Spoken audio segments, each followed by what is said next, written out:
Qatar Airways and Emirates మన ప్రపంచంలోనే top aviation company. మన ఇండియాలో ఇండిగో కంపెనీ. కానీ ఇప్పుడు ఇదే ఇండిగో కంపెనీ ఇంటర్నేషనల్ బిజినెస్ లోకి ఎంటర్ అవ్వి టాప్ పొజిషన్ లో ఉందామని అనుకుంటుంది. కానీ ఎప్పుడైతే ఈ ఇంటర్నేషనల్ బిజినెస్ లోకి ఎంటర్ అవ్వి టాప్ పొజిషన్ లో ఉందామని అనుకున్నదో ఆ సమయంలో ఏం జరిగిందో మనందరికీ తెలుసు. 2025 డిసెంబర్ లో సుమారుగా 4500 ఫ్లైట్స్ క్యాన్సిల్ అయిపోయాయి. చాలా మంది ప్యాసింజర్స్ ఎన్నో విధాలుగా ప్రాబ్లమ్స్ ని ఫేస్ చేశారు. కొంతమంది క్యాన్సర్ పేషెంట్స్ ఎయిర్పోర్ట్ లోనే ఆక్సిజన్ కోసం ఎంతో ఫైట్ చేశారు ఈ ఇండిగో కంపెనీతో. అండ్ వీళ్ళు ఒక్కలే కాదు, డయాబెటిక్, బీపీ, కొలెస్ట్రాల్ ఇలా హెల్త్ ప్రాబ్లమ్స్ ఉన్న ఎంతో మంది కస్టమర్స్ ఎన్నో విధాలుగా ఎన్నో ప్రాబ్లమ్స్ ని ఫేస్ చేశారు. ఇలా ఈ ఇండిగో కంపెనీ సుమారుగా 4500 ఫ్లైట్స్ ని క్యాన్సిల్ చేయడంతో కస్టమర్స్ నుంచి గొడవలు, గవర్నమెంట్ నుంచి ప్రెజర్, ఇంకా ఈ కంపెనీకి ఎన్నో వందల కోట్ల లాస్. అసలు ఒక్క ఫ్లైట్ కంపెనీ ఫ్లైట్స్ ని క్యాన్సిల్ చేస్తే ఇన్ని ప్రాబ్లమ్స్ వస్తాయా? ఫ్లైట్స్ ని క్యాన్సిల్ చేయడం వల్ల రోజుకి ఎన్ని కోట్ల లాస్ తెలుసా? సుమారుగా 1200 కోట్లు. ఇది విన్న ప్రతి ఒక్కరు ఈ ఇండిగో కంపెనీ గురించి ఏమనుకుంటారు? ఇండిగో అనేది మన ఇండియాలో ఫెయిల్యూర్ కంపెనీ అని అనుకుంటారు. కానీ మీలో ఎంత మందికి తెలుసు ఈ ఇండిగో కంపెనీ మన ఇండియాలోనే మోస్ట్ ప్రాఫిటబుల్ ఏవియేషన్ కంపెనీ అని? అదేంటి, ఈ కంపెనీ ఇన్ని వందల కోట్లు లాస్ అవుతుంది కదా, మరి అసలు ఈ కంపెనీకి ఎలా లాభాలు వస్తున్నాయి? మనం ఎప్పుడైనా ఎక్కడికైనా బస్ లో ట్రావెల్ చేయాలి అనుకుంటే ఒకవేళ ఆ బస్ క్యాన్సిల్ అయింది అనుకోండి, ఏం చేస్తారు? 10 నిమిషాల్లో మరొక బస్ వస్తుంది కదా, అది ఎక్కుతారు. అదే ప్లేస్ లో ట్రైన్ క్యాన్సిల్ అయితే మరొక ప్లాట్ఫామ్ లో ఏదో ఒక ట్రైన్ ఉంటుంది, అది ఎక్కేసి మీ ట్రావెల్ ని కొనసాగిస్తారు. సేమ్ అలానే మన ఇండియాలో ఈ ఇండిగో ఫ్లైట్స్ క్యాన్సిల్ అవ్వగానే ఈ కస్టమర్స్ ఎవరైతే ఉన్నారో వాళ్ళెందుకు మరొక కంపెనీ ఫ్లైట్స్ బుక్ చేసుకోలేకపోయారు? ఒక బస్ కి ఆల్టర్నేటివ్ గా 10 నిమిషాల్లోనే మరొక బస్ ఉంటుంది. అలానే ట్రైన్ కి మరొక ప్లాట్ఫామ్ లో మరొక ట్రైన్ ఉంటుంది. అలాంటిది ఒక ఫ్లైట్ కి ఆల్టర్నేటివ్ గా మరొక ఫ్లైట్ ఉండదా? బహుశా మన ఇండియాలో ఏవియేషన్ బిజినెస్ చేస్తున్న కంపెనీస్ ఎన్నో లేవనుకోవచ్చు. కానీ లాస్ట్ 30 ఇయర్స్ లో మన ఇండియాలో సుమారుగా 20కి పైగానే ఏవియేషన్ బిజినెస్ చేద్దామని ఎన్నో కంపెనీస్ వచ్చాయి. 5000 కోట్ల లిక్కర్ బిజినెస్ చేస్తున్న కింగ్ ఫిషర్ నుంచి ఎన్ఆర్ఎస్ మనీతో స్టార్ట్ అయిన ఎయిర్ జెట్ కానివ్వండి, అండ్ రియల్ ఎస్టేట్ బిజినెస్ చేస్తున్న సహారా గ్రూప్ అయినా, ఇలా ఎన్నో మంది బిజినెస్ పీపుల్ మన ఇండియన్ ఏవియేషన్ బిజినెస్ ఏదైతే ఉందో అందులోకి ఎంటర్ అవుదామని చూశారు. ఇలా వీళ్ళందరూ బిజినెస్ చేద్దామని ఎంటర్ అయిన ప్రతి ఒక్కరు ఫెయిల్ అయ్యారు. కింగ్ ఫిషర్ గురించి చెప్పాలి అంటే 2008 లో వచ్చిన ఫైనాన్షియల్ క్రైసిస్ వల్ల సుమారుగా వాళ్ళకి 700 కోట్ల లాస్ వచ్చింది. అదే 2009 లో జెట్ ఎయిర్వేస్ కి వాళ్ళకి వచ్చిన క్రైసిస్ తో వాళ్ళకి ఎవరైతే ఎంప్లాయీస్ ఉంటారో వాళ్ళకి శాలరీ కూడా ఇవ్వడానికి ఇబ్బంది పడ్డది. అలానే 2008 లో ఎన్నో కంపెనీస్ ఫైనాన్షియల్ క్రైసిస్ వల్ల లాసెస్ ని చూస్తూ ఉంటే ఈ ఇండిగో కంపెనీ మాత్రం సుమారుగా 800 కోట్ల ప్రాఫిట్ ని పోస్ట్ చేసింది. లాస్ట్ 30 ఇయర్స్ లో మన ఇండియాకి సుమారుగా 20 ఎయిర్లైన్ కంపెనీస్ వచ్చాయి కదా, వాటిలో చాలా కంపెనీస్ షట్ డౌన్ అయిపోయాయి. మరికొన్ని కంపెనీస్ బ్యాంక్రప్సీని ఫైల్ చేశాయి. ఎంత రిస్కీ బిజినెస్ చేస్తున్న ఈ ఇండిగో కంపెనీ ఒకప్పుడు మన ఇండియాలో ఈ ఫ్లైట్స్ అంటే కేవలం ధనవంతులకు మాత్రమే చెందిందని ప్రతి ఒక్కరు అనుకునే సమయంలో ఈ ఇండిగో కంపెనీ ప్రతి మిడిల్ క్లాస్ పీపుల్ కి అందుబాటు ధరలో ఈ ఫ్లైట్స్ అన్ని దొరకాలి అనే సంకల్పంతో ఈ కంపెనీని స్టార్ట్ చేసి ఇప్పుడు ఇన్ని వేల కోట్ల బిజినెస్ ని చేస్తున్నారు. ఇప్పుడు మన ఇండియాలోనే ఏవియేషన్ మార్కెట్ లో సుమారుగా 65% మార్కెట్ షేర్ ఇండిగోకే ఉంది. అసలు ఇంతమంది బిలియనీర్స్ చేయలేకపోయింది ఈ ఇండిగో కంపెనీ ఎలా చేసింది? అసలు రూపాయి ఇన్వెస్ట్ చేయకుండా ఈ కంపెనీ ఎలా స్టార్ట్ అయింది? మన ఇండియాలో ఇన్ని ఏవియేషన్ కంపెనీస్ ఫెయిల్ అయ్యాయని మాట్లాడుకున్నాం కదా, వాళ్ళ దగ్గర నుంచి ఈ ఇండిగో కంపెనీ ఏం తెలుసుకొని ఎటువంటి స్ట్రాటజీస్ ని యూజ్ చేశారు? అండ్ మరీ ముఖ్యంగా ఈ ఇండిగో కంపెనీ కేవలం 2000కే ఒక ఫ్లైట్ టికెట్ ని ఇచ్చి వీళ్ళు డబ్బులు ఎక్కడి నుంచి సంపాదిస్తారు అనేది ఇప్పుడు క్లియర్ గా తెలుసుకుందాం. ఫస్ట్ అసలు ఈ కంపెనీ గురించి మాట్లాడాలి అంటే రూపాయి ఇన్వెస్ట్మెంట్ లేకుండా, ఎటువంటి రిస్క్ లేకుండా వీళ్ళు ఇండిగో కంపెనీని స్టార్ట్ చేయడానికి ఏదైతే 6000 కోట్లు కావాలో అది ఎలా సంపాదించారో తెలుసుకుందాం. 2000s లో ఫ్లైట్ యాక్సిడెంట్స్ అనేవి తరచుగా జరుగుతూనే ఉండేవి. అలా తరచుగా జరుగుతున్న ఫ్లైట్స్ అన్ని ఎయిర్ బస్ కంపెనీ మ్యానుఫ్యాక్చర్ చేస్తూ ఉంటుంది. అలా ఈ ఎయిర్ బస్ మ్యానుఫ్యాక్చరింగ్ చేస్తున్న ఎన్నో ఫ్లైట్స్ యాక్సిడెంట్ గురవడంతో ఈ కంపెనీ మ్యానుఫ్యాక్చర్ చేస్తున్న ఫ్లైట్స్ అన్నిటికీ డిమాండ్ తగ్గిపోయింది. ఏ కంపెనీ కొనేది కాదు. ఆ సమయంలో ఇండిగో ముందుకు వచ్చి సుమారుగా 500 ప్లేన్స్ తీసుకోవాలి అని అనుకున్నది. కానీ ఆ సమయంలో ఇండిగోకి ₹1 లేదు. అండ్ మిగిలిన కంపెనీస్ లాగా పెద్ద పెద్ద ఇన్వెస్టర్స్ కూడా లేరు. మరి అలాంటిది వీళ్ళకి ఈ ఫ్లైట్స్ కొనడానికి డబ్బులు ఎక్కడి నుంచి వచ్చాయి అనుకుంటున్నారు? ఆ సమయంలో ఈ ఇండిగో కంపెనీ ఒకటి ఆలోచించింది, అసలు నేను ఫ్లైట్స్ కొనడం ఎందుకు, ఫ్లైట్స్ ని రెంట్ కి తీసుకుంటే సరిపోతుంది కదా. ఒక్కొక్క ఫ్లైట్ కాస్ట్ అనేది సుమారుగా 800 crores ఉండేది. కానీ ఒక్క ఫ్లైట్ ని లీజ్ కి తీసుకుంటే మంత్లీ 2 crores మాత్రమే కట్టాలి. సో అప్పుడు అనుకున్నది, మేము ఫ్లైట్స్ ని కొనడం కాదు లీజ్ కి తీసుకోవాలి అని. కానీ లీజ్ కి తీసుకోవాలనుకుంటే ఫస్ట్ ఫ్లైట్స్ ఉండాలి కదా. సో ఆ టైంలో ఎటువంటి బిజినెస్ లేని ఈ ఎయిర్ బస్ దగ్గర సుమారుగా 500 ప్లేన్స్ ని డిస్కౌంట్ లో కొనుక్కొని ఏ కంపెనీ అయితే మన ఇండియాలో ఫ్లైట్స్ ని లీజ్ కి ఇస్తుందో ఆ కంపెనీకి ప్రాఫిట్ లో ఈ ఫ్లైట్స్ అన్నిటిని అమ్మేసింది. ఇలా ఈ ఎయిర్ బస్ నుంచి ఈ బీవసీ ఏవియేషన్ కంపెనీకి ఈ ఫ్లైట్స్ ఫ్లైట్స్ ని అమ్మడం వల్ల సుమారుగా ఈ ఇండిగో కంపెనీకి 6,000 crores ప్రాఫిట్ వచ్చింది. ఒక్క రూపాయి ఇన్వెస్ట్మెంట్ లేకుండా వాళ్ళకున్న తెలివితో వాళ్ళు సుమారుగా 6,000 కోట్లని సంపాదించారు. వీళ్ళు ఈ డీల్ తో సుమారుగా 6,000 కోట్లు సంపాదించారు కదా, అది ఈ కంపెనీ ఇనిషియల్ స్టేజ్ లో చాలా యూజ్ అయింది. సేమ్ ఇలానే స్టార్ట్ అయిన కింగ్ ఫిషర్ కంపెనీ ఏదైతే ఉందో అది ఎటువంటి స్ట్రాటజీస్ ని యూజ్ చేయలేదు. వాళ్ళకున్న రెప్యుటేషన్ తో వాళ్ళకి కావాల్సిన ఫ్లైట్స్ ని లోన్ రూపంలో కొని ప్రతి మంత్ ఇంట్రెస్ట్ రూపంలో బ్యాంక్ కి మనీ కట్టేవారు. ఎప్పుడైతే వాళ్ళకి బిజినెస్ అవ్వేది కాదో అప్పుడు వాళ్ళు ఖచ్చితంగా లాసెస్ ని చూశారు. కానీ ఈ ఇండిగో కంపెనీ మొత్తం రివర్స్. ఫ్లైట్స్ ని కొన్నారు, ఓకే, బిజినెస్ కూడా బాగానే చేస్తున్నారు. కానీ మిగిలిన ఫ్లైట్స్ ఏదైతే కింగ్ ఫిషర్, జెట్ ఎయిర్వేస్ ఉన్నాయో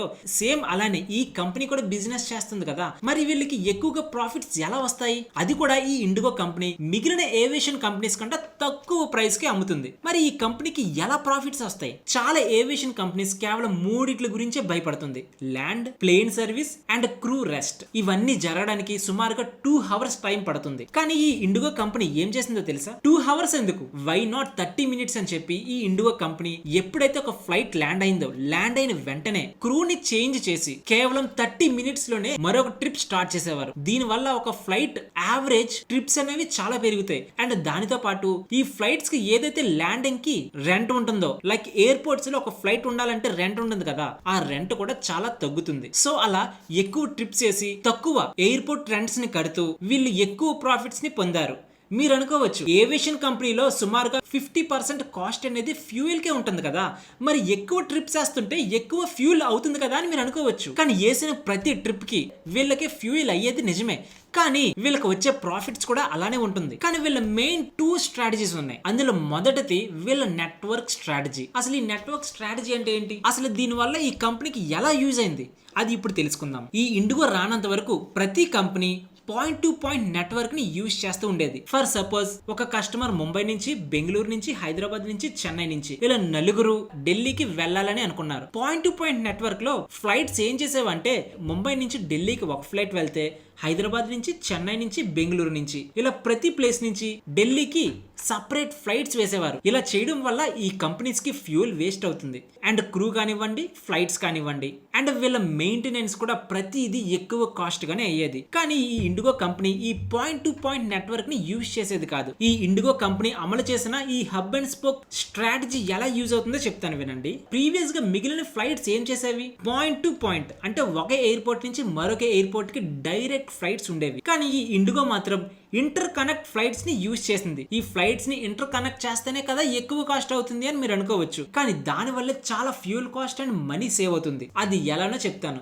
ఫర్ సపోజ్ హైదరాబాద్ నుంచి ఇద్దరు కస్టమర్స్ ఉన్నారు. ఢిల్లీకి ఒకరు వెళ్దాం అనుకుంటే, ముంబైకి ఒకరు వెళ్దాం అనుకున్నారు. ఆ టైంలో 2 డైరెక్ట్ ఫ్లైట్స్ ని వేయకుండా ఈ హైదరాబాద్ నుంచి ముంబైకి ఈ ఇద్దరు కస్టమర్స్ ని తీసుకువెళ్తారు. ఇలా తీసుకువెళ్ళిన తర్వాత ముంబైలో దిగాల్సిన వాళ్ళు ముంబైలో దిగి, ఢిల్లీ వెళ్లాల్సిన కస్టమర్ ఎవరైతే ఉంటారో అతను అక్కడ ఏదైతే ఇంటర్ కనెక్ట్ అయిన ఫ్లైట్ ఉంటుందో, అంటే ఈ హైదరాబాద్ నుంచి ఎలాగైతే ఈ కస్టమర్ ముంబై వచ్చారో అలానే చెన్నై నుంచి, బెంగళూరు నుంచి కూడా ఈ ముంబై ప్లేస్ కి వచ్చి ఢిల్లీకి వెళ్తారు. అలా ఈ ఫ్లైట్స్ లో కేవలం ఢిల్లీకి వెళ్లాల్సిన వాళ్ళు మాత్రమే కాదు కదా, ఇక్కడి నుంచి ముంబైకి రావాల్సిన వాళ్ళు ఉంటారు, అండ్ చెన్నై, బెంగళూరు, కేరళ, కోల్కతా ఇలా డిఫరెంట్ ప్లేసెస్ కి ఎవరు వెళ్దాం అనుకున్నారో అది వాళ్ళందరూ ఒక హబ్ కి కనెక్ట్ అవ్వి అక్కడ స్ప్రెడ్ అవుతూ ఉంటారు. ప్రీవియస్ గా ఈ పాయింట్ టు పాయింట్ స్ట్రాటజీని యూజ్ చేసేటప్పుడు చాలా ఫ్లైట్స్ ఎంటీగా వెళ్ళేవి, ఎందుకంటే డైరెక్ట్ ఫ్లైట్స్ కాబట్టి ప్రతి ఫ్లైట్ లోని ఎంతో కొంత స్పేస్ ఉండేది. కానీ ఈ హబ్ అండ్ స్పోక్ యూజ్ చేయడం వల్ల ఈ ప్రతి ఫ్లైట్ హౌస్ఫుల్ అయ్యేది. ఇలా ప్రతి సీట్ కవర్ అవడంతో వీళ్ళకి ప్రాఫిట్స్ అనేవి ఎక్కువగా వచ్చేవి కంపేర్ టు ఈ పాయింట్ టు పాయింట్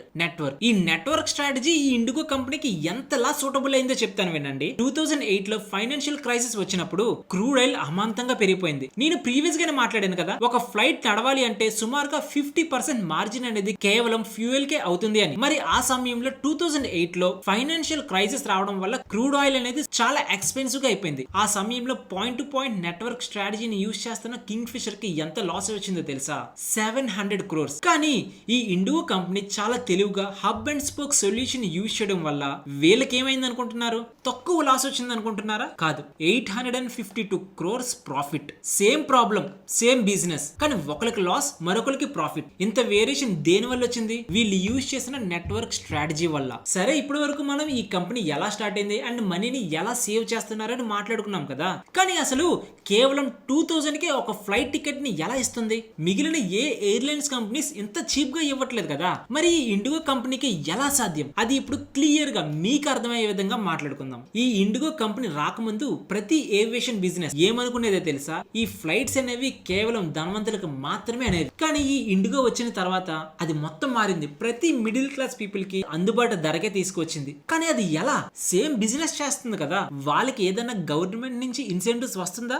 లేదు. అలాగనే ఫ్యూయల్ వీళ్ళకి ఏమైనా తక్కువ రేటుకు వస్తుందా? అది కూడా కాదు. మరి ఎలా అంటారు? మీలో ఎవరికైనా తెలుసా? తెలిస్తే కామెంట్ సెక్షన్ లో కామెంట్ చేయండి. అండ్ ఇది ఎలానో చెప్పే ముందు ఈ వీడియో మీకు గానీ ఇంట్రెస్టింగ్ అనిపించినట్లయితే ఈ వీడియోని ఒక్క లైక్ చేసి మన ఛానల్ ని సబ్స్క్రైబ్ చేయడం మర్చిపోకండి. ఇప్పుడు ఈ ఇండిగో కంపెనీ ఎలా ఇంత తక్కువ ప్రైస్ కి ఫ్లైట్ టికెట్స్ ని మనందరికీ ఇస్తుందో మాట్లాడుకుందాం. యాక్చువల్ గా ఇండిగో కంపెనీ 2000 కే ఒక ఫ్లైట్ అని చెప్తారు గానీ మనకు పడే కాస్ట్ ఇంకా ఎక్కువగా ఉంటుంది. ఎగ్జాంపుల్ గా కింగ్ ఫిషర్ కంపెనీని తీసుకుందాం. వాళ్ళు ఫ్లైట్ టికెట్ లో ఏం ఇంక్లూడ్ చేస్తారో తెలుసా? ఫుడ్, బ్లాంకెట్ అండ్ మిగిలిన యాక్సెసరీస్ ఏదైతే ఉంటాయో ప్రతి దానిని ఈ ఫ్లైట్ టికెట్ లోనే ఇంక్లూడ్ చేస్తారు. కానీ ఈ ఇండిగో కంపెనీలో అలా కాదు. మీరు ట్రావెల్ ఒక్కటే చేయాలనుకుంటున్నారా? అయితే టికెట్ తీసుకుని వెళ్ళిపోండి. మీకు ఇంకా కంఫర్ట్ కావాలా, లైక్ పిల్లోస్, బ్లాంకెట్స్, ఇలా ఎటువంటి యాక్సెసరీస్ కావాలి అన్నా మీరు టికెట్స్ కొనేటప్పుడు యాక్సెసరీస్ ని యాడ్ చేసుకోండి. మేము మీకు కావాల్సిన యాక్సెసరీస్ ఇస్తాం. ఫుడ్ కావాలా? యాడ్ ఆన్ లో ఉంది, యాడ్ చేసుకోండి. ఎక్స్ట్రా బ్యాగేజ్ కావాలా? యాడ్ ఆన్ లో ఉంది, యాడ్ చేసుకోండి. ఇలా ప్రతి దానిని డివైడ్ చేసి టికెట్ అనేది తక్కువ ప్రైస్ కే ఇచ్చిన మనకు కావాల్సిన ప్రతి కంఫర్ట్ కావాలి అంటే ఎక్స్ట్రాగా మనీ కట్టాలి అని ఈ యాడ్ ఆన్స్ రూపంలో ప్రతి ఒక్కరికి ఇచ్చేవారు. దీని వల్ల ఏమవుతుందంటే టికెట్ ప్రైస్ అనేది తక్కువే, కానీ ఎవరెవరికైతే కంఫర్ట్ కావాలో వాళ్ళు ఖచ్చితంగా యాడ్ ఆన్స్ ని యాడ్ చేసుకుని తీసుకుంటారు. ఎవరికైతే కేవలం ట్రావెలింగ్ ఒక్కటే కావాలో వాళ్ళు ఆ టికెట్ ను మాత్రమే తీసుకుంటారు. ఇది ఒక సైకాలజీ ట్రిక్. 3000 ఇస్తాను, మీకు ట్రావెల్ తో పాటు ఫుడ్ కూడా ఇస్తాము అంటే ఎవరు వెళ్ళరు. కానీ అదే 2000 కి ఒక ఫ్లైట్, 1000 రూపీస్ మీల్స్ అంటే ప్రతి ఒక్కరు 2000 టికెటే తీసుకుందాం అనుకుంటారు. కానీ ఫ్లైట్ ఎక్కిన తర్వాత ఆకలి వేస్తే 1000 రూపీస్ కాదు 2000 అయినా ఫుడ్ అనేది ఖచ్చితంగా కొంటారు. ఇది మీకు చెప్తుంటే ఒకటి గుర్తుకు వస్తుంది. ఒక ఊర్లో జూ టికెట్ ప్రైస్ అనేది 100 రూపీస్ పెడితే ఎవరు రాలేదని చెప్పి నెక్స్ట్ రోజు జూ టికెట్ అనేది ఫ్రీ అని చెప్పారు. ఫ్రీ అని చెప్తే ఎవరైనా ఆగుతారా? ఆ ఊరిలో ఉన్న ప్రతి ఒక్కరు జూలోకి వెళ్లారు. ఇలా వెళ్ళిన తర్వాత తెలిసింది ఏంటంటే ఆ జూలో ఉన్న ప్రతి యానిమల్ లాక్ చేయకుండా బయట ఉన్నాయి. అప్పుడు ఆ జూ ఓనర్ ఏం చేశారో తెలుసా? ఎవరైతే ఈ జూ నుంచి బయటికి వెళ్ళాలనుకుంటున్నారో 1000 రూపీస్ అవుటింగ్ ఫీ అని చెప్పారు. ఆ టైంలో 1000 కాదు కదా, ఎంతైనా కొంటారు. అలా ఉంది ఈ ఇండిగో స్ట్రాటజీ. తక్కువ ప్రైస్ కే ఫ్లైట్ టికెట్స్ అని చెప్తూ వీళ్ళు మిగిలిన కంపెనీస్ కంటే ఎక్కువ మనీ తీసుకుంటున్నారు మన కస్టమర్స్ నుంచి. వీళ్ళకి జరిగిన బిజినెస్ ని క్లియర్ గా అబ్జర్వ్ చేస్తే వీళ్ళకి యాడ్ ఆన్స్ నుంచి ఎంత మార్జిన్ వస్తుందో తెలుసా? 15%. ఇయర్లీ 6500 crores కేవలం ఈ యాడ్ ఆన్స్ నుంచి ఈ కంపెనీకి వస్తుంది. అంటే అర్థం చేసుకోండి, ఈ ఒక్క సైకాలజీ ట్రిక్ వల్ల ఈ కంపెనీ ఎన్ని వేల కోట్లు సంపాదిస్తుందో అని. ఈ కంపెనీ మిగిలిన ఎయిర్లైన్స్ తో పోటీ పడట్లేదు, ఒక సపరేట్ బిజినెస్ ని క్రియేట్ చేసిందని చెప్పుకోవచ్చు. ఇంత రిస్కీ బిజినెస్ చేస్తున్న ఈ ఇండిగో కంపెనీకి డబ్బులు ఎక్కడి నుంచి వస్తున్నాయో మాట్లాడుకున్నాం. అండ్ వచ్చిన మనీని ఎంత పర్ఫెక్ట్ గా సేవ్ చేసి ప్రాఫిటబుల్ గా తీసుకువస్తున్నారో కూడా మాట్లాడుకున్నాం. అలాంటి ఈ కంపెనీకి ఎటువంటి రిస్క్స్ లేవా?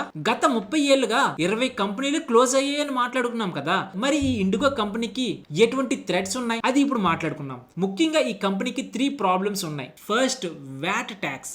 Second, rupee problem. Third, price sensitivity. First, rupee గురించి మాట్లాడుకుందాం. 2010 నుంచి 2012 మధ్యలో $1 వాల్యూ ఎంత ఉండేది? సుమారుగా 40 రూపీస్.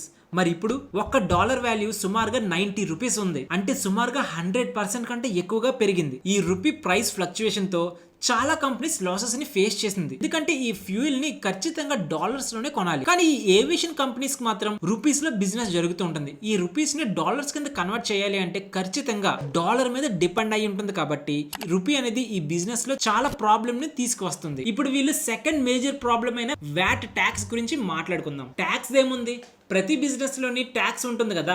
ఈ బిజినెస్ లో పర్టికులర్ ట్యాక్స్ ఏంటి అని మీరు అనుకోవచ్చు. కానీ ఈ వ్యాట్ ట్యాక్స్ అనేది ప్రతి స్టేట్ లో ఒక్కొక్క పర్సెంటేజ్ అనేది ఉంటుంది. ఫర్ సపోజ్ ఢిల్లీలో 1% ఉంటే చెన్నైలో మరొక పర్సెంటేజ్ ఉంటుంది ఈ వ్యాట్ ట్యాక్స్. కొన్ని రిపోర్ట్స్ ప్రకారం చెన్నైలో ఈ ఫ్యూయల్ మీద వ్యాట్ ట్యాక్స్ అనేది 29% ఉండేది. 1 lakh ఫ్యూయల్ కాస్ట్ ఉంటే సుమారుగా వీళ్ళు కట్టాల్సింది 29,000 ట్యాక్సే కట్టాల్సి ఉంటుంది. చెన్నైలో 29,000 కట్టామని ఢిల్లీలో కూడా 29,000 కడతారంటే అలా కూడా కాదు. ఢిల్లీలో మరొక పర్సెంటేజ్ ఆఫ్ ట్యాక్స్ ఉంటుంది. ఇలా every state different percentages of tax ఉండడంతో వీళ్ళకి ఈ ట్యాక్స్ ద్వారా ప్రాబ్లమ్స్ అనేది ఖచ్చితంగా వస్తుంది. ఏ స్టేట్ అయినా 1 or 2% వ్యాట్ ట్యాక్స్ ని పెంచారనుకోండి, ఖచ్చితంగా వీళ్ళ ప్రాఫిట్స్ ని తినేస్తుంది. అండ్ థర్డ్ ప్రాబ్లం ఏంటో తెలుసా? Price sensitivity. ఇండిగో ఇంత సక్సెస్ అవడానికి గల కారణం ఏంటి? తక్కువ ప్రైస్ కి ఫ్లైట్ టికెట్స్ ని ఇవ్వడం. అంతే కదా, మన ఇండియాలో ఏ కంపెనీ అని చూడరు, ఎవరు తక్కువ ప్రైస్ కి మంచి క్వాలిటీ ఆఫ్ ప్రొడక్ట్ ని ఇస్తారని చూస్తారు. సేమ్ అలానే ఒకప్పుడు ఎక్కువ ప్రైస్ ఫ్లైట్ టికెట్స్ ని ఇస్తున్న కింగ్ ఫిషర్, జెట్ ఎయిర్వేస్ ఉన్నాయో